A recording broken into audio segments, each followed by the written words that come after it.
Cooper DeJean is already turning heads at Eagles OTAs, but I think Vic Fangio might have figured out exactly how he wants to use the Iowa Swiss Army knife. Plus, Jalen Hurts' INT problem has drawn criticism from some fans, but a deeper dive reveals the real reason why the Eagles quarterback is forcing throws at OTAs. And Devin White, he's progressing, but not guaranteed to be LB1 just yet. Let me explain. Thomas Mott, this is a Thomas Mott Show.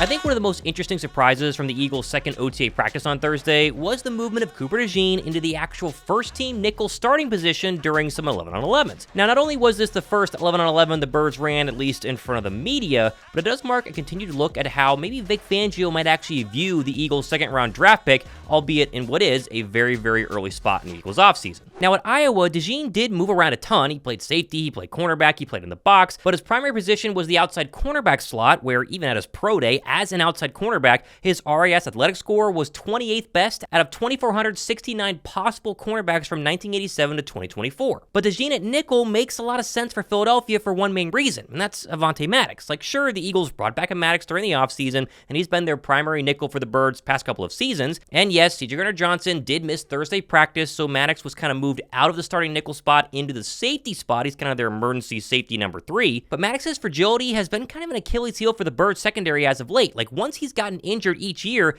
the Birds have never really found a solution to fill his shoes. And with Isaiah Rodgers being fantastic as an outside cornerback the past 2 weeks, the whole idea that he was going to be the starting nickel has kind of faded away. And while I think Cooper DeJean is eventually going to become the same Swiss Army knife he was at Iowa in Vic Fangio's defense, but the fact he's already getting starting nickel time, again, very early in 11-on-11s with people missing, still at least shows that the Eagles coaching staff believes he can play all over this defense, and the fact that he has the knowledge to do so as a rookie is very, very intriguing. Now, everybody knows that DeJean is a great basketball player. No word yet, though, on if he's going to be at DeVonta Smith's charity softball game next month, but you might be able to go because I've been given more tickets to give away to Smitty's charity softball game on June 29th in Allentown, PA by the event organizer themselves, Clear Vision. First, help me get to 53,000 subscribers by hitting the red sub button down below. Next, go in the comment section of this video and just simply comment DeJean. Now this time, if you want to get additional entries besides just subbing and commenting DeJean, all you gotta do is go down to the pinned comment you'll see at the very top of this video and follow as many Clear Vision social accounts and YouTube channels as you possibly want. You see them all down there, right?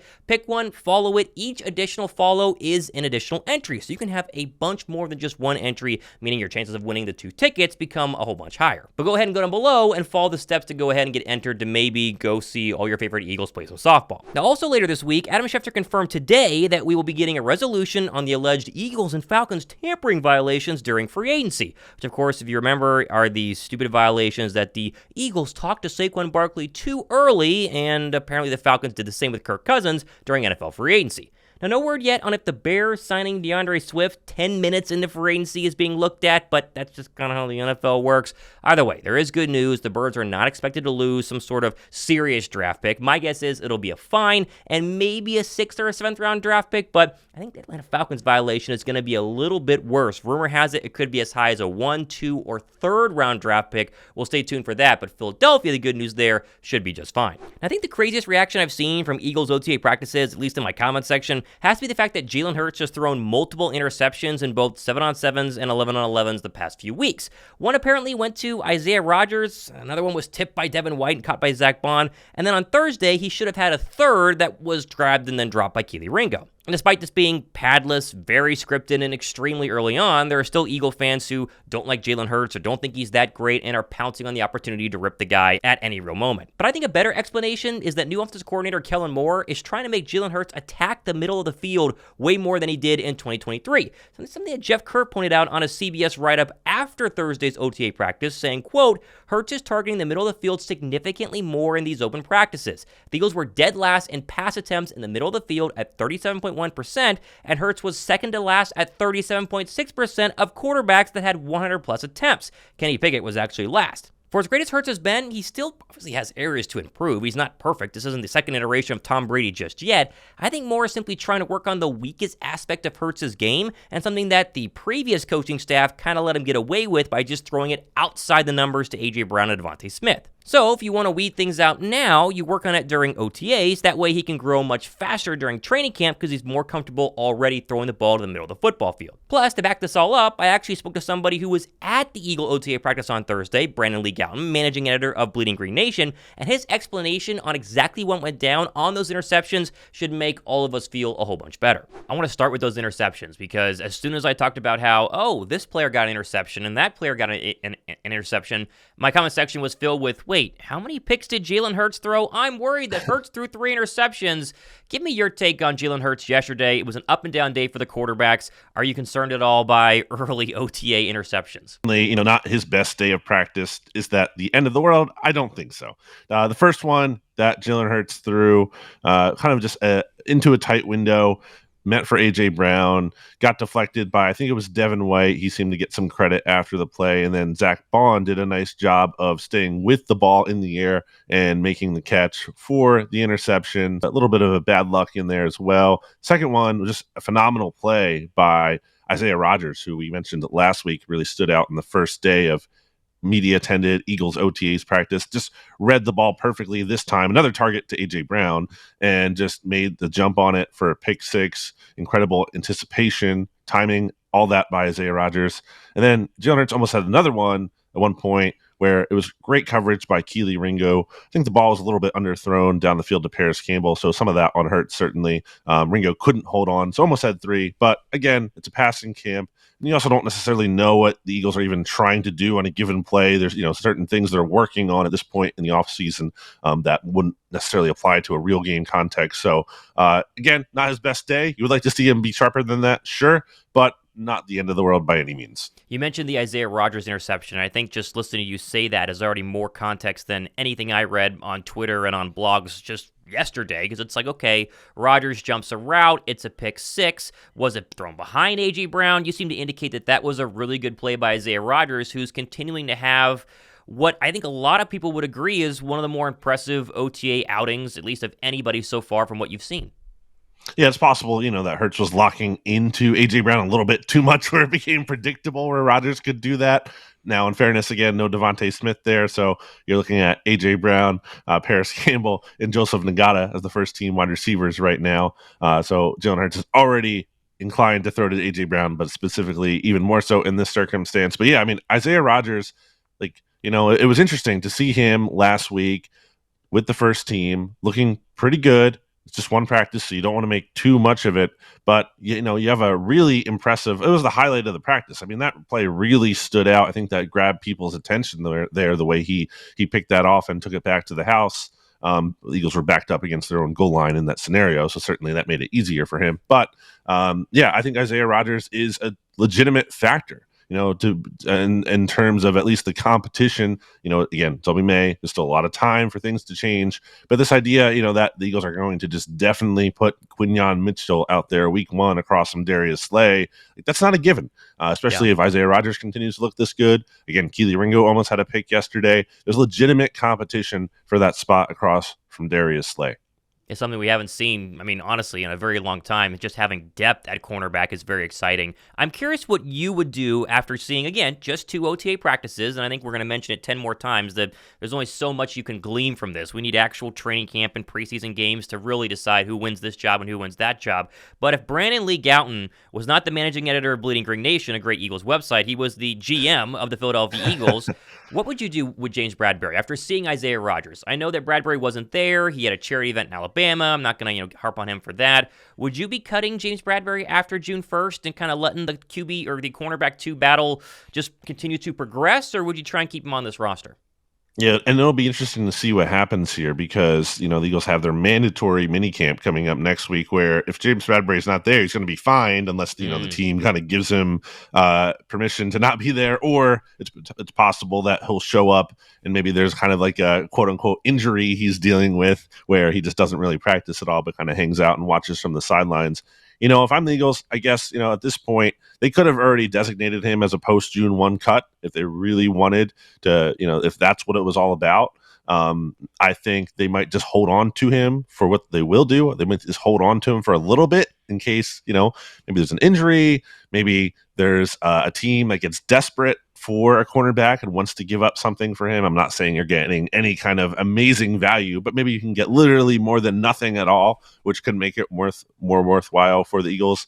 And then if you don't at some point, then I think you cut your losses, but there's really no need to like rush to cut him right now. Okay, yeah, that seems to be where we are trending right now, and the point that you made about, you can designate him to a post-June 1st cut in April if they really hated him that much and wanted to get rid of him is kind of telling overall. Linebackers, you mentioned Zach Bond got the tip pass interception, but I didn't see a lot of tweets saying that it was Devin White who ended up tipping that pass. Overall, Devin White, is he an impressive-looking linebacker in person? Is he just kind of one of the group? Give me your take on what I think a lot of Eagle fans are hoping is LB1 this year. Yeah, I think people as a collective, generally speaking here, have been like a little bit too down on the Devin White signing. I get that he did not finish last year well. He was benched. He basically didn't even play in that Buccaneers playoff game against the Lions in Detroit. So certainly I'm not going to say he's a perfect player and the Eagles just got one over on the rest of the league and everything. But I've seen some impressive things just through 2 OTA practices. I mean, last week it was being able to cover Saquon Barkley out of the backfield and break up a pass in the end zone. And this week it was able to, generate an interception by also looking fluid in coverage. So, and I think there's some of that to Devin White's game in terms of he'll flash. Then there's also some kind of negative plays that'll stand out as well. Some variance there for sure. But I mean, the flashes are nice and certainly more than what we're used to, I think, out of Eagles linebackers for a while now. So I think you're seeing enough from Devin White there to be like, okay, there's some level of intrigue. He's definitely, I think, played better than anyone would have reasonably expected through 2 OTA practices so far. Zach Bond got the start again at the will linebacker spot alongside Devin White. They mixed Nakobe Dean in based on what I was reading somewhat as they work him back from the list, Frank.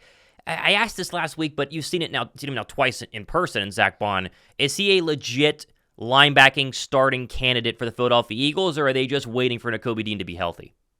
Yeah, I think with Nakobe, it seemed to be that, again, he was not a full participant in practice. They were kind of working him in, as you said. They rotated him with Zach Bond in 7-on-7s in terms of, Bond and White were the first team linebackers. Then Nakobe comes in for Bond in 7-on-7. Then when the Eagles went to 11-on-11, which is the first time we really saw that this spring, it was Devin White who came off the field. So I thought that was a little interesting. It wasn't just like this one player he's rotating in for. But I think there's some level of Nakobe Dean has to prove it, and he should, because as I've said, I haven't really seen him stand out a lot in the off-season practices that I've watched for multiple years now. Would like to see more of that, as I'm sure would Vic Fangio, who was not in the building when the Eagles drafted Nakobe Dean. So there's less of an allegiance there than you might think. So yeah, I think Nakobe has a lot to prove here, and I think that's a true battle for the linebacker spots. And I think Zach Bond is not just a placeholder. I think he's a legitimate contender to start or at least play meaningful snaps for this team. You mentioned Vic Fangio there. I know that, again, being OTAs, there's only so much you can garner from a Vic Fangio defense, right? You watch people run through drills and you go, okay, is the Vic Fangio defense better or worse? It's really hard to say. I'm curious what you thought of Jordan Davis's press conference yesterday. You were obviously in that press conference room. When he said the words, difference between last year and this year, there's no more BS. That really caught me. I did a show on it yesterday that it feels like all the Dolphin players complaining about Fangio being tough is exactly what the Eagle players are hungry for and needed. I'm curious if you felt the same way. Yeah, I mean, I think that's par for the course in terms of what we expect for Vic Fangio as a guy who seems like a no-nonsense kind of guy. And even just, kind of getting that from his press conference where it's not, these kind of answers with a bunch of filler as much as he's straight to the point. Yeah. And yeah, I think there's obviously, advantages to that. There's also times where I think, not to say all the Dolphins players are justified for what they're saying, but, if a lot of players are feeling that way, maybe there is something to the sentiment that he could be a little bit more tactful at times, but probably maybe not Vic Fangio's strong suit. So I definitely think that, that is a significant difference, for Jordan Davis to point that out as well. There's obviously something to that. As you look along the Vic Fangio defensive line right now, obviously Jordan Davis, like we said, his press conference was impressive. He says he's slimmed down, he's off the juice a little bit, was kind of the famous or at least funny quote yesterday. The rest of the guys, though, obviously there's no Josh Sweat, so you're seeing Nolan Smith. You're getting a little look at Jalix Hunt, who's definitely a big unknown, the third rounder out of a very small school. Your overall view of the Eagle defensive line today is what? Is it mediocre? Is it going to, outperform, underperform? Where are you at on them?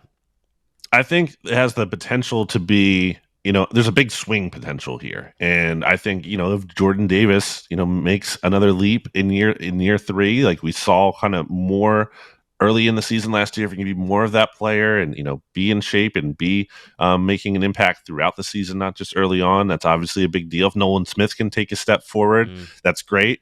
If Bryce Huff, who I think has kind of looked, I guess, a little bit smaller than I expected. Not to say that's, he can't play. He's bad. Sure. It's just a little bit interesting to see. I don't think he's quite what he's listed at on the Eagles website, which is like 6'3", 255 or something. I think it looks a little bit smaller than that. I think wearing number 0 maybe kind of is a more slimming look on him. Anyway, but what I just said, there was a lot of ifs. So I think there's a lot of potential for this defensive line, but there's a lot of, I think, if that doesn't come to pass, man, it's really going to be tough for a team that has, when they've gone to the Super Bowl, it's been in no small part because they've been dominant in the trenches, that they have question marks in the trenches there. I think there's potential for that unit, but we have to see it. I think the big surprise name for me yesterday that wasn't Isaiah Rodgers, because he was very impressive during the last open OTA practice, was John Ross. It suddenly went from, okay, here's this former first-round draft pick who's fast, who's trying to make the Eagles roster, to, okay, he just gets a one-year deal. That's pretty interesting. To yesterday, every reporter was raving about how quick, how fast, how agile John Ross looks. And then his post-practice press conference, he seemed very mature. He seemed like he has learned from his mistakes in terms of keeping his body healthy, his mind healthy. Your overall impression of John Ross, is he overhyped or underhyped after 2 OTA practices? I think that there's something to John Ross as, legitimate guy competing for a roster spot here. I mean, as those reporters mentioned, the speed certainly still is there. He got deep at one point in practice. Now, Kenny Pickett underthrew him, so it was an interception, but, he had a step on the defender, so you saw that speed still there. He made some catches that I thought were nice, especially for being his first practice that we've seen. I think John Ross has a legitimate chance to make this team, and maybe there is something, and I like this press conference as well, to kind of figuring it out a little bit more mentally, and entering the league really young, and kind of pairing that with finally, knock on wood, being healthy. And that's obviously going to be a big factor for him, is just being able to stay healthy. It's been a big bugaboo throughout his career, so if he can do that, I think he can be a contributor on this team. I wanted to ask you about Cooper DeJean. I saw one tweet mentioning that he obviously was doing punt returns, and then I saw one tweet mentioning a pass breakup yesterday. But then I saw something this morning. I think it might have been Jeff Kerr saying that Cooper DeJean got a little bit of run with the first team. Did he do that in 11 on 11, 7 on 7s? Did you see DeJean rotate in? I don't specifically remember seeing that, but again, the Eagles were missing, at least 3 projected starters right now in the secondary. So, and also it's just that time of year where they're going to mix and match things a little bit. So it is quite possible that he was in there. The first team nickel otherwise was Tyler Hall, because Avonte Maddox was actually playing back at safety. So I would not be surprised if Cooper DeJean mixed in there with the ones at some point. Okay. In terms of a lesser-known name who didn't get a lot of Twitter time from the reporters yesterday, is there anybody that's standing out to you that might not be getting as much of a look? I've heard Joseph Ngata's name thrown around just a little bit in that wide receiver 3 battle, as most people would say it's Campbell or John Ross. Is there anybody that we're seemingly missing from OTAs yesterday? Yeah, here's a deep cut for you. E.J. Jenkins, who was actually, I believe, on the practice squad, I know, for a little bit last year. But this is the kind of thing. Like, last year we saw Christian Ellis flash here. Sometimes, you see a player like that in OTAs and you're like, okay, interesting. And I don't think it's worthless, because it kind of gives you a little bit of an extra something to watch out for in training camp. It kind of builds a base of knowledge here. It's like, okay, I'm going to keep an eye on that guy and see if he can actually build on this. Yeah, E.J. Jenkins, I thought, has looked kind of intriguing. He made a really nice catch in practice last week in stride, and on Thursday he had 2 grabs where one of them was a Tanner McKee throw over the middle. Is a bit high, but he's 6'6". He went up there and got it, and that drew praise from his teammates. They really liked that from the sideline. And then he also had another catch along the left sideline from Kenny Pickett where it was a back shoulder throw. I thought he did a nice job of kind of uncovering himself, staying with the ball, being in sync with the quarterback there, and making the catch right along the sideline, staying in bounds. So, Eagles already have their top tight end in Dallas Goedert, but we don't necessarily know who the backups are going to be behind him. So if E.J. Jenkins can continue to flash, I think he could be an option there. I think he's shown me more than I've really seen out of someone like Grant Calcaterra here for a bit. You mentioned Kenny Pickett. That was the big story we talked about last week was the, Pickett in 10 throws outperforms Jalen Hurts. How was Kenny Pickett yesterday during practices, Brandon? I think he was up and down. There was the highlights included that back shoulder throw I just mentioned there to EJ Jenkins. He was actually rolling to his left on that play to deliver that ball on the money while, being on the move. I thought that was kind of impressive pocket management there. I say pocket management. There was no actual, pass rush or anything, but still a nice throw for him. And then he had another throw in practice where I also mentioned, the downs of it. The interception that was by Mekhi Gardner, just underthrown, didn't have enough on it. And another play where he overthrew Albert O kind of wide and high, despite having his feet set in the pocket in the flat. So what you would think would kind of be a pretty routine throw, he missed that. So, ups and downs, what you would expect, I guess, for a number 2 quarterback. I want to wrap things up by asking a quick question on Mekhi Becton, who was an interesting kind of addition a little bit earlier on in the offseason. He gets the start at right tackle, just due to the fact that Lane Johnson has not been there. Everyone talks about the size. He's an athletic freak. He was a former first-round draft pick. Do you see him as being like the legit backup swing tackle on this roster, or does he have like kind of a long way to go? Yeah, I'm intrigued still, and uncertain that he will definitely be the swing tackle. I think the Eagles kind of want him to be that. I think certainly he's pushing for that. Right now, that the Eagles are having him focus at right tackle, I think is a little bit interesting. As opposed to, they could just keep him at left tackle. That's where he's mostly played. That's where he has wanted to play. He kind of was apparently resistant to moving over to right tackle a bit with the Jets. Maybe that perspective has changed now that he knows he's on a new team and needs to kind of reprove himself and everything. But, the Eagles still have Fred Johnson there. He has been the backup left tackle for now in practice. I think there's a good chance that Becton can kind of, overtake him and be that third tackle, whereas Johnson is the fourth guy in that pecking order. But yeah, I mean, it's a really unique opportunity for Becton to be such a valuable backup here, and I'm sure that's not lost on him as he wants to kind of take this 1-year deal, then probably hopefully parlay that into a starting opportunity, likely elsewhere than Philadelphia, as soon as next year. All right, let's wrap up by just giving us a little preview of what's to come next week. I believe it's 3 mandatory minicamp days. If you don't show up, the Eagles either excused you or you're getting fined. What days, if we know them, are they? And you're going to be at every single one, correct? Yes, that's the first mandatory minicamp of the Nick Sirianni era. We will certainly see who is there. It should be everyone again, unless there's absences, like you said, or someone's about to get fined. We'll keep track of that all. But yeah, that'll be Tuesday, Wednesday, and Thursday of this coming week. I think that's June 4th through June 6th. We don't have the times on those, but yes, media is expected to be able to be at all of those practices, and it'll be our last look at the team before training camp begins in late July. There you go. All of it can, of course, be found at Bleeding Green Nation. I think clearly one of the best websites to cover everything going on with the Eagles during the offseason and during the season. If you don't follow Brandon on Twitter, then you are missing out on all of the updates from someone who's actually on the sideline watching what's happening. And Brandon, we appreciate you coming on the show, and hopefully we'll talk to you next week. Absolutely.